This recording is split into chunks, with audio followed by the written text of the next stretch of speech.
Welcome to the RenewaNation video series, and I'm your host, Josh Mulvihill. I'm joined today by our special guest, Joel Salatin of Polyface Farms in Virginia. And welcome to everybody that's joining us today. When you get a chance, jump onto the chat area. Let us know you're here, where you're from, and maybe your background if you have any farming or gardening in that.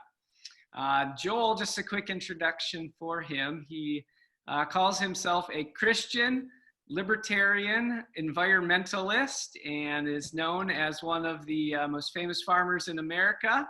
And you'll get a little taste of that here. He is often called the priest of the field and has been a fairly prolific author. He's written 12 books.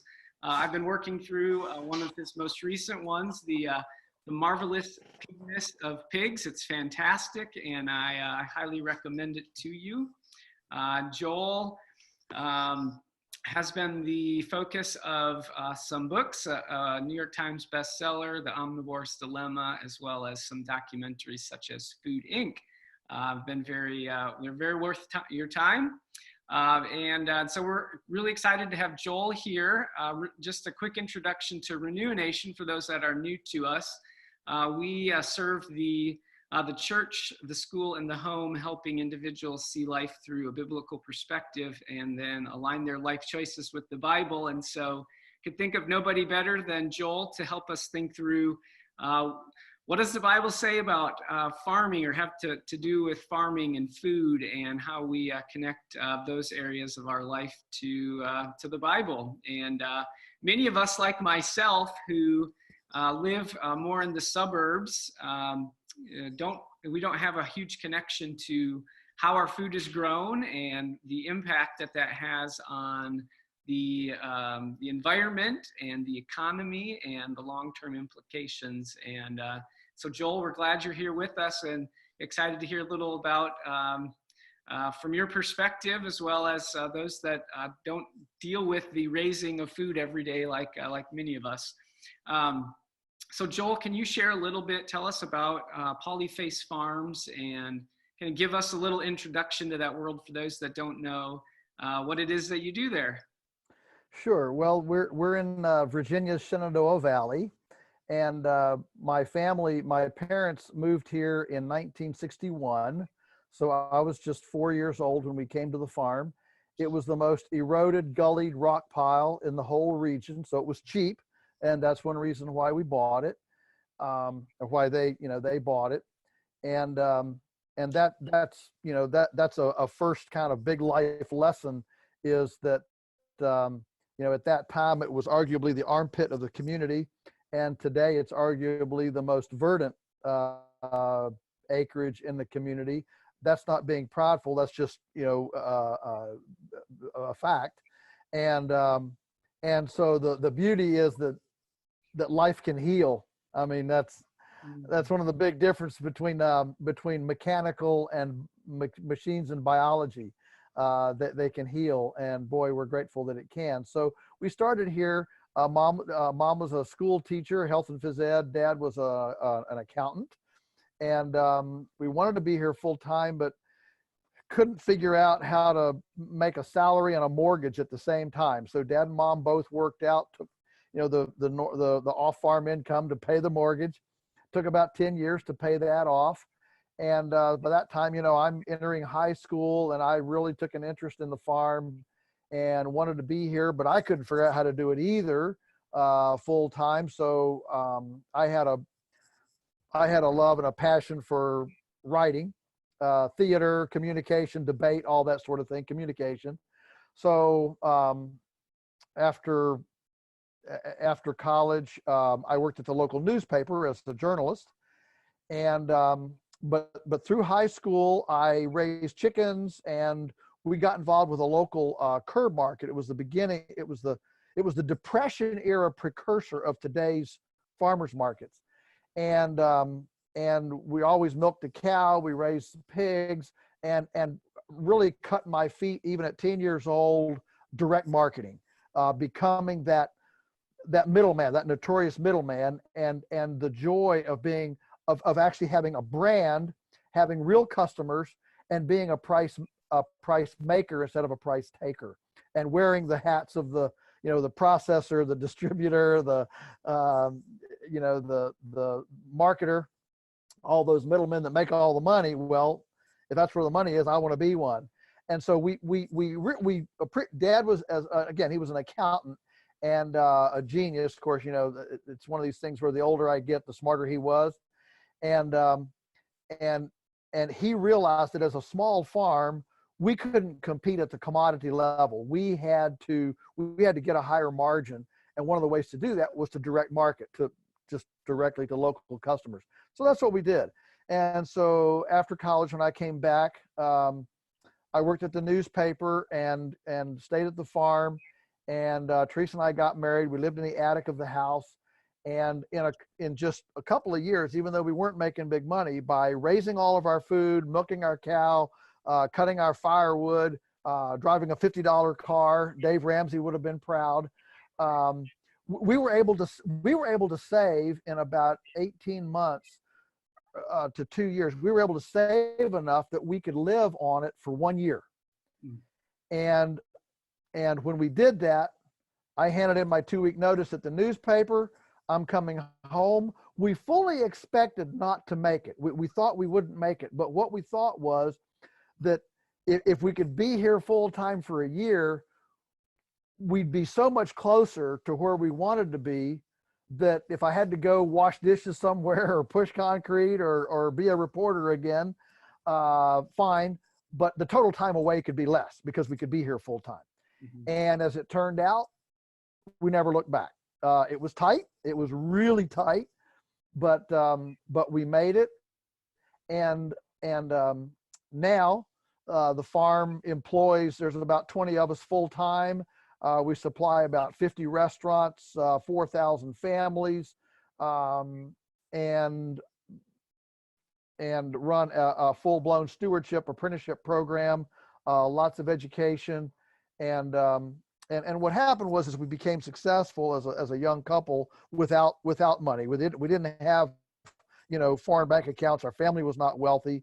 And so this story of this young couple on a rock-piled, gullied farm making a full-time living caught the attention of a lot of people.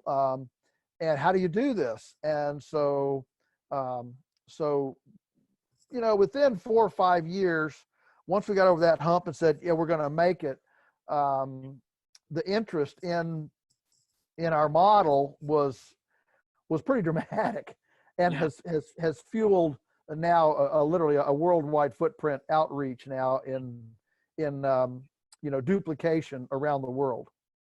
Yeah, so let's talk a little bit about your model and some of the views behind that. I want to start. You bring up a lot in the marvelous pig, the marvelous pigness of pigs. You talk about glorifying God, and you talk about the dominion mandate, which I want to read a little bit from Genesis, just a verse or two to set the stage for this. So it says, Genesis 1:26-27, then God said, let us make man in our image and after our likeness. Let them have dominion over the fish of the sea, the birds of the heavens, and over the livestock, and over all the earth, and over every creeping thing that creeps on the earth. So the dominion mandate, creation mandate, I think is something that's not well understood by many in the pews today, many Christians. We look at sharing the gospel, which is necessary and good, but oftentimes that's the end of the application for a lot of sermons, and it is, you know, it puts a hierarchy of essentially of careers. You've got pastors and missionaries at the top, and everybody else, they make money to fund it or whatever. But here we've got a dominion mandate that applies to all areas of life, including farming and food. That often is, and I think you are, what I love about what you're doing is it's a great example, I think, of what it means to, in a God-glorifying way, take dominion of the earth through farming and through this field. That I'd like for you to share a little bit some of your views on what does that look like for you as far as the dominion mandate, and it's just how we farm in a way that's honoring and glorifying to God. Yeah, such a it's, I mean, it's a big topic. Obviously, I wrote a whole book on it. So but let's cut to the chase on a couple of things. I think the first thing is dominion can have two kind of different threads. One is dominion like we think of when we think of the conquistadors who came and took dominion. Another is dominion like stewardship, like when Jesus in the parable of the talents, when the ruler gives his property to a steward and says, "Take care of this till I come home." Those are both under this kind of dominion umbrella, but in our English lexicon, those two threads are actually pretty different. And I think that too often in the Christian community, we have taken a more conquistador position as overage, as opposed to stewardship of somebody else's property. So any Christian will tell you, well, yeah, of course God owns all this. I don't own it. We give assent to that. And so the obvious question is, well, if God owns it, then what does he want done with it? We wear bracelets, what would Jesus do? WWJD. Well, that's a question in our whatever, our relationships, our family, our education, our entertainment. Those are all things. But we need to ask that same question: what would Jesus do regarding how we handle the land? And of course, the scripture is full of, the Israelites were given the gift of good land. They weren't given the gift of good doctrine. They were given a gift of good land. And I'm not opposed to doctrine. Don't read into any of this. But it's fascinating that they were given, Israel, a gift of good land. And it was actually defined as a boundary. And then they were told to be fruitful and multiply in this land. And God didn't actually say it's okay to conquer everybody else. He said, be content, be a light in the hill, be an example of me. Obviously, that meant that if they're going to be fruitful and multiply in a boundary, they were supposed to make the land more productive. Otherwise, they'd have gone into starvation. You can't have babies and not have more abundant land. And so we look at the physical world, at creation, and we say, well, what's it here for? And of course, we know thematically, the heavens declare the glory of God. The firmament shows his handiwork. That's out of the Psalms. But we also see things, the trees of the field shall clap their hands. We look unto the hills, from whence cometh your help.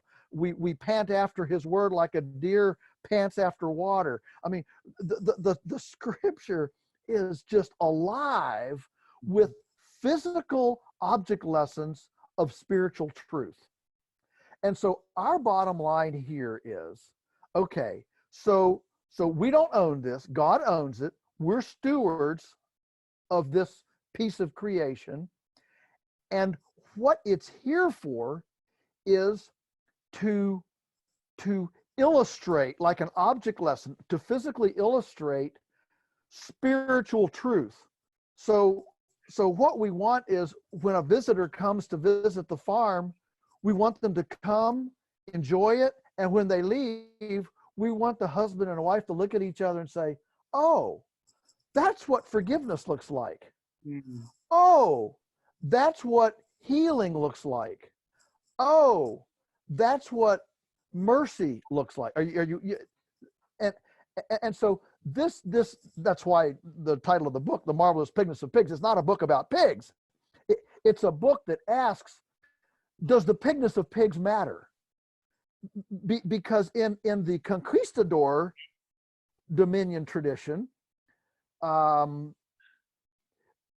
we basically say whatever whatever humans can do to express uh, intellectual cleverness and creative dominion is fair game. And if you'll recall sorry, not a Christian movie, but the iconic movie Jurassic Park, and you remember the scientist who's euphoric over his cloning and what he's done. And of course, it's getting ready to destroy civilization as we know it. Everything is out of control. And the journalist, who's the archetype, he gets in the scientist's face and he asks him, "But sir, just because we can, should we?" That's a powerful question. It's almost as profound as Francis Schaeffer asking, "How shall we then live?" Just because we can, should we?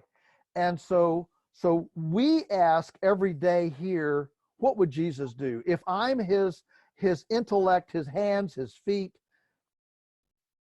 how would he steward this? What does he want me to do? What are the principles? What are the things that illustrate spiritual truth here? How can we make this an object lesson of that?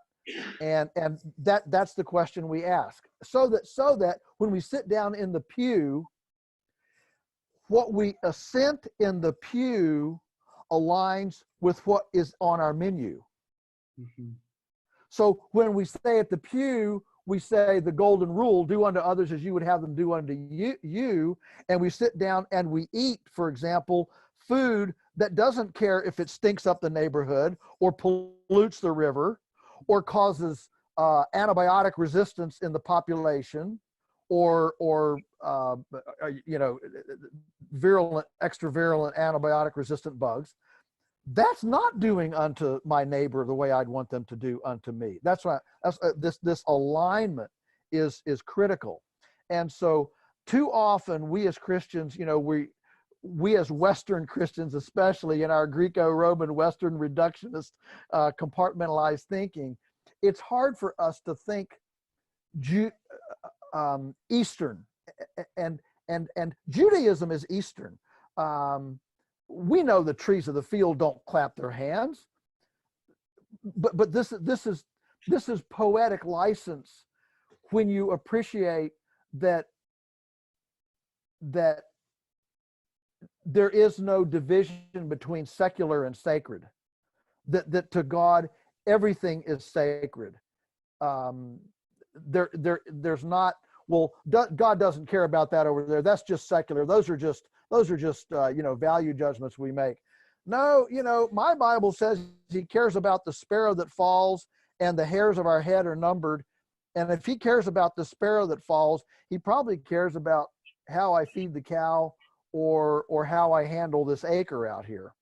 And so I'll let you steer, but those are just some kind of big picture ideas that I would bring to the play. So can you share just some examples of what kind of the conquistador dominion or the exploitive dominion mindset that we need to maybe recalibrate a little bit on?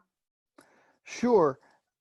I think here again there might be two threads to the thought.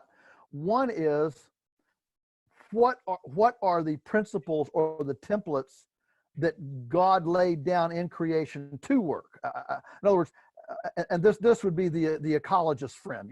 Ecology studies this. I mean, they don't think about it as God laid down these principles. They think that these principles just developed because they worked. All right, you and I believe that these principles work because God developed them. Yeah. And that's a fundamentally different way to look at it. Yeah. But the beauty of this particular thread is that they do give us as Christians a wonderful bridge with creation worshipers, and those who know my work know that there probably aren't very many Christians like me who have gotten to speak at Yale and UC Berkeley and Harvard and Princeton with a strong pro-life advocacy and a strong God creation. And I say that at those places. And you know what? They don't mind. They still clap. They've even given me standing ovations. And it's not because I'm great. I think it's because for the first time, they're having this wonderful opportunity to see a Christian who is wrestling with this level of consistency. Yep. Now, I'm hypocritical. You are. All of us have our contradictions. Let's not even attempt to say none of us has a contradiction. But as I say in the book, my question is, can we at least wrestle with it? You know, at the church potluck, if I go in and say, do we have to use styrofoam plates? Could we use paper, or could we even get dishes from the thrift store at the Salvation Army and wash them so we don't have anything to put in the trash? If you say that in the average conservative church, you know, the pastor or elder or somebody in charge is going to go, what are you, some sort of commie pinko liberal, you know, earth muffin? And the thing, we can't even have the discussion. So two threads. One is how did God set this up to work? And so those would be really historical ecology principles. They would be consistent with good ecology. The second thread is what does God want as an owner? If I could be so crass, like a business, what's his return on investment? You know, so imagine your God up here. He built this beautiful place and said it was all good and beautiful and abundant. And of course, the more we study, you know, species and how they work, God has to have an incredible sense of humor for the, you know, odd things he's made, including me. And so what does God get out of this? And I think that when we align his principles with a return on his investment, the things that align there, that's where you hit truth. That's where you hit truth. And so let me just mention a couple of them. One is, are we building soil or depleting soil? We know that soil is everything. And the parable of the sower and the seed shows that God's interested in good soil, right? And it's not about the seed. The seed's the same that fell on thorny ground and rocks, but it's about the soil. And so and throughout the Old Testament, the soil, you know, care for the soil was a big deal. All the Levitical, the crop rotations, the sabbatical, the year of rest, that was all about soil. Secondly, we know that God intends that our stewardship bring more abundance, not less abundance. So if you are wearing out a piece of land, you are inherently going backwards. That's not God's return on investment. So as a result of our footprint, of our activity, it should become more abundant. There should be, you know, more life, more vegetation, more chlorophyll, more animals, more, you know, more of. Share a little bit about that more, Joel.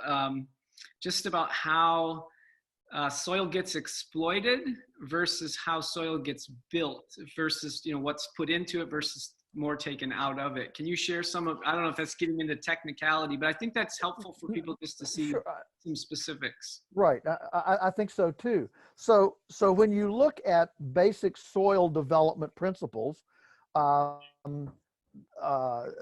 are soil building principles. The way the soil works, you've got the sun up here, and I think that's not a mistake either, that it's called the sun, S-U-N. That's the power of everything, as opposed to the S-O-N, which is, I mean, the similarities are just striking, you know. So the sun sits in the sky, S-U-N, sits in the sky, and powers photosynthesis that essentially captures sun energy. To me, this is just the most amazing thing, that something as esoteric and mystical as sunbeams can be captured by photosynthesis and converted to something physical, that you can measure, weigh, trade. Okay, it's physical. It's like not only God became flesh and dwelt among us, but it's also his spirit indwells us, and you are my ambassadors. You are God people see. That's a profound thing. That's a profound thing. So what kinds of things, Joel, what kinds of things do you do on your farm? So maybe this is asking the same question a little different way, that actually results in your soil becoming healthy and like retaining more moisture and producing a longer yield for generations out versus wearing out because you have done certain practices with that soil that kind of depletes it long term? Number one way to destroy soil is tillage, plowing. Okay, and that's why in nature there aren't very many annuals. Most things are perennials. Trees, grasses, perennials. Perennials have a different energy flow. Perennials take energy and put them into the ground, into a savings account in the roots. Annuals extract and make this big seed or squash or watermelon and are soil extractive. So annuals are soil extractive, perennials are soil additive. And that's why this historic several years of pasture between tillage were so important, because it was the perennial pasture that that built the soil. Now, since draft power, oxen, mules, horses, since draft power are all herbivores and need grass, prior to mechanization, draft power demanded a large percentage, a third basically, of all farmland was in pasture to feed the power plant, the mule, the horse, the ox. Okay. Now with mechanization, that kind of check on tillage left. Now we just put petroleum in the tractor and we can run it all day and plow everything that we want to. And so the historical kind of boundary of tillage, of soil tillage, that's the number one destructive force, that boundary has been breached with cheap energy and mechanization. Now, we certainly were destroying soil long before mechanization. I mean, the history of every ancient civilization is the destruction of the soil. The Greeks destroyed their soil. The Romans destroyed their soil. The Rasputin Desert. I mean, the whole of North Africa, the Iliad and the Odyssey author Homer walked the entire, what today would be Sahel of Northern Africa, said he never left the shade of a tree. So there was, and so tillage, the city of Carthage and all that, gradually created desertification. So number one is tillage. Number two is overgrazing, to where you limit the vegetation. When you limit the vegetation, you limit the bacteria that comes up off of the foliage that allows water vapor to condense. And when you don't allow water vapor to condense, then you don't have clouds, and then you have drought. So trees and perennial grasses and how they're managed are critical for maintaining the hydration cycle, which is critical for maintaining the green material on the soil that builds the soil. So soil builds with organic matter that's decomposing from the vegetation and the manure that grows on the soil. So on our farm, another principle is herbivores.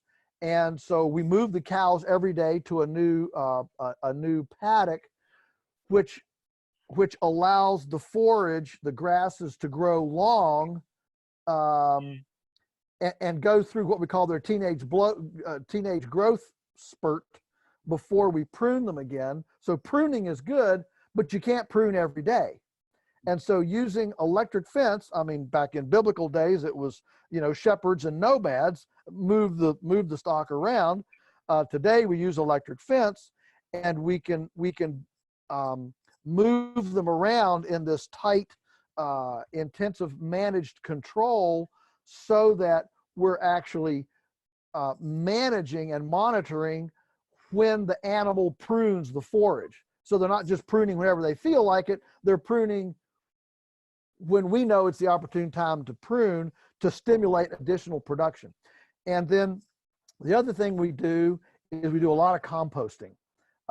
So we have a chipper, and we go to the woods, and the diseased and crooked and junk trees we chip up, and we use that as bedding base when we're feeding animals in the winter, when we're housing chickens and pigs and cows and stuff in protective hoop houses and sheds when the snow is going in the winter, and then that becomes compost that we add to the fields.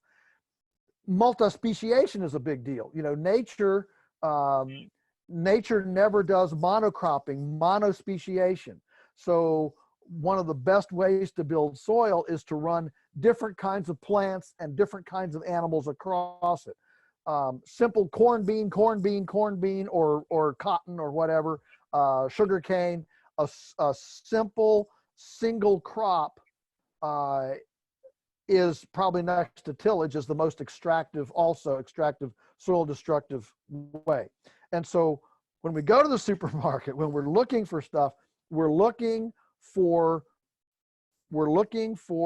provenance that in its production phase adhered to these soil building, hydration, ecological diversity principles, because that's what makes healthy abundance on God's property.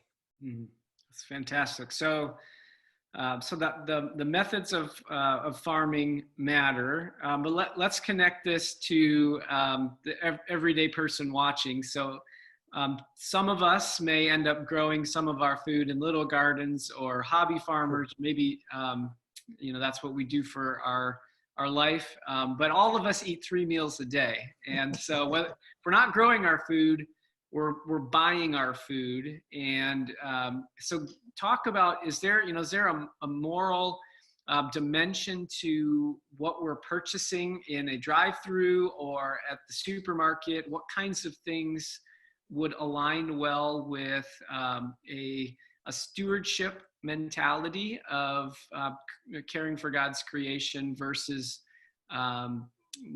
purchasing food that has been grown through methods of more exploitation? And what does the average person need to think about and look for when they're thinking about their purchasing? Yeah, well, first of all, I don't want to go down the side train of organic. Let's just not fool with organic right now. However, we do adhere to many of the organic principles. But I don't want to get into the government organic program and the certification and all that. But the fact is that we're looking for food, that builds soil. So that means, for example, for beef, we don't want corn-fed beef. We want grass-finished beef. And again, we look at herbivores and we say, well, what do herbivores? What's the difference between an herbivore and an omnivore? Well, the difference between an herbivore and an omnivore is that an herbivore has a completely different digestive system that eats cellulitic structure. They don't eat grains. They don't eat, dead chickens and ho-ho cakes and, leftover Little Debbie's flour. And so that's part of the picnics of the pigs, is that we want to eat food that was grown within nature's template. For example, when the scientific community, this is maybe a good example just to help bring it home. Scientific community came, 40 years ago, and worldwide, and told all of us, farmers, that a cheaper way, a better way to grow beef is to feed it, is to grind up dead cows and feed them back to cows. And so all of the, the regular farmers, they bought into this. On our farm and others, we didn't buy into it, not because we hated science, but because we looked around the world and said, where does an herbivore eat meat? That's a distinctive of herbivores. Zebras don't eat meat. Bison don't eat meat. Gazelles don't eat meat. There's an order. It's not chaos. It's not just anarchy. There's a very direct order in nature. And so we didn't feed dead cows to cows because we could not see a God-ordered template anywhere in nature that would allow that. Even though we could do it, yes, we know how to do it. We could do it. We didn't do it. Then 30 years later, suddenly we had bovine spongiform encephalopathy, also known as mad cow. And suddenly the whole world said, oops, maybe we shouldn't ought have done that, right? And so that's an example, I think, of where looking at God's order proscribes what we need to be buying. And what that means is we've got to become a little bit interested in the topic and we've got to be a little bit informed on it, maybe read up a little bit, and so that we can make a decision, just like you'd make a decision on which church aligns with your beliefs biblically, or what, any of the kind of decisions that you would make. I wish that we could all just get a scroll from heaven into our lap and say, here are the brand names to buy from, but it doesn't work that way. We've got to seek to find. And so I mean, let's take factory farming. I mean, that's another big one. Well, isn't that cheaper? And if I buy cheap food, then it leaves me more money to put in the missionary barrel. That's the thing. But let's think about what the industrial commercial factory farming model, what's the paradigm? What's the worldview of that model? First of all, it's a model that doesn't ask, does it matter if the chickenness of the chicken is protected? It simply views life from an inanimate mechanistic structure. And I would suggest that a society that doesn't ask, does it matter how we protect the chickenness of the chicken, a society that refuses to ask that question will very soon refuse to ask, how do we protect the Tomness of Tom and the Maryness of Mary? The ethical underpinnings of respecting distinctive qualities comes from respecting the least of these, which then moves us to respecting the greatest of these. You don't start with the greatest of these. There's an erosion from the bottom. It's an erosion from the bottom. And so when it doesn't matter how we produce a tomato or how we produce a chicken, when that doesn't matter and they're just viewed as mechanistic pieces to be manipulated however cleverly hubris can imagine to manipulate them, then that moves us ethically and fundamentally toward a mechanistic manipulative paradigm toward culture and toward society. Yeah. So when you say the chickenness of chicken, so people know what you mean by that, from what I understand, it allows the chicken to do and be what a chicken likes to do. So we have chickens. They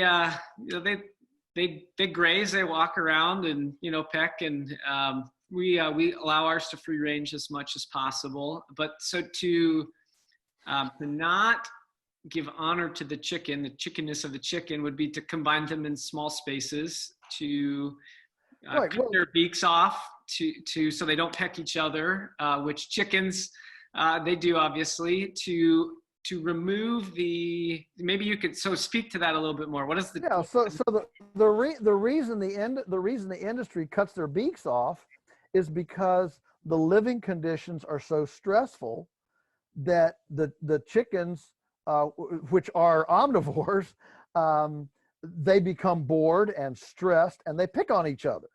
And you know, we don't use the term pecking order for nothing. Chickens, you know, humans are the only and don't read into this. I'm not saying humans are just animals, but we are the ones who are capable of deferring to the timid.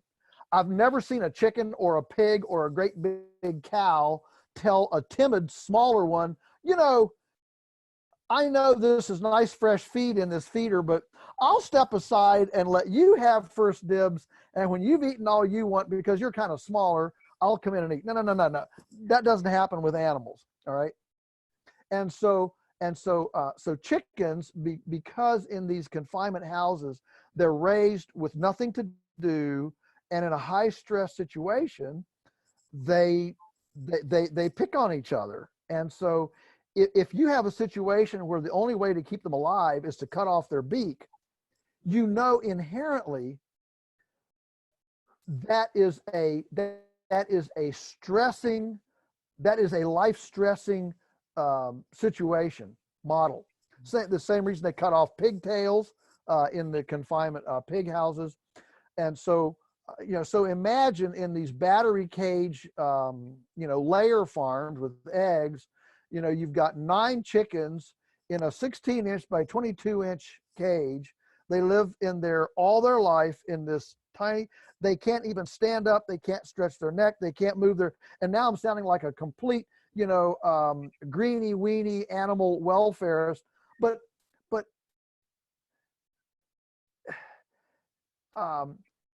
just because I care about the chickenness of the chicken does not mean I have to worship the chicken. It does not mean that I call the chicken on the same level as Aunt Mary and Uncle Bill.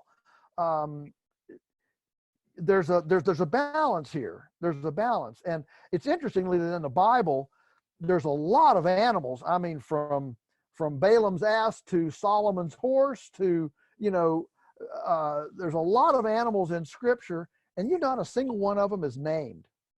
Not a single one of them is named. So I love animals, man, and I you know, I defend animals and aggressively.